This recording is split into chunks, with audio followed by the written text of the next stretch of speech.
انواع و اقسام یعنی فرق فرق قسم کے طنز و مزاح کی غمازی کرتی ہے، ترجمانی کرتی ہے۔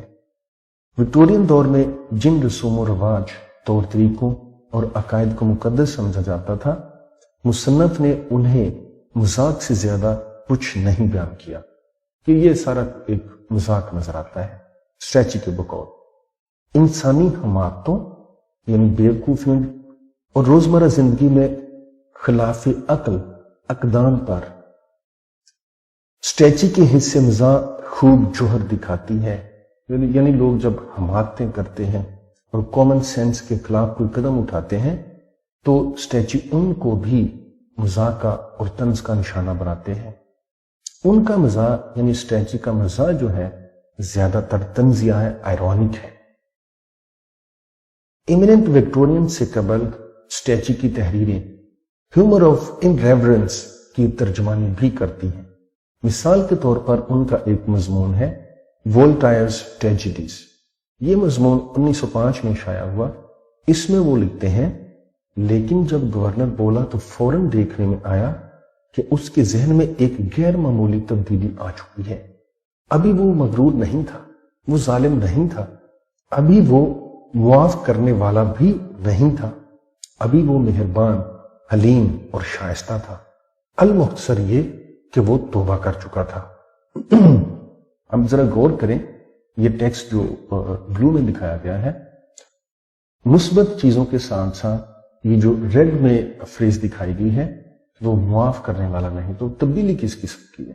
یعنی یہ طنز کی گئی ہے۔ ہم اس بلو ٹیکسٹ کو جاری رکھتے ہیں۔ وہ ٹیکسٹ جو ان کے مضمون کے اندر تھا، سب کو معاف کر دیا گیا اور سب نے کرسچینٹی کی سچائی کو تسلیم کر لیا، اور ان کا ایمان خاص طور پر اس وقت مضبوط ہوا جب ڈان گزمن، الزائر اور زمور پر آخری برکت مانگتے ہوئے ڈان الواریز کے بازو میں دم توڑ گئے۔ یہ ٹیکسٹ ہے جو ان کے ایک مضمون میں شائع ہوا تھا جس کا نام تھا وولٹائرز ٹریجڈیز۔ اس اقتباس سے راسخ العقیدہ ان کرسچنز کو ٹھیس پہنچتی ہے جو اصرار کرتے ہیں کہ اس سے مذہبی تبدیلی مضحکہ خیز دکھائی دیتی ہے۔ اس اقتباس میں اسٹریچی دراصل کرسچن تبدیلی کا مذاق نہیں اڑاتے، وہ دراصل وولٹائر کا مذاق اڑاتا ہے، کیونکہ وولٹائر نے اپنے ایک ڈرامے کا اختتام اس غیر ممکنہ صورتحال کے ساتھ کیا تھا، اور اس کی وجہ یہ تھی کہ 18ویں صدی کے فرانس میں لوگ اس قسم کا اختتامیہ پسند کرتے تھے۔ تو فرینڈز، اگر آپ کو یہ ویڈیو اچھی لگے اس کو لائک کریں، شیئر کریں، کمنٹ کریں اور براہ کرم میرے چینل کو سبسکرائب کریں۔ Thanks for watching.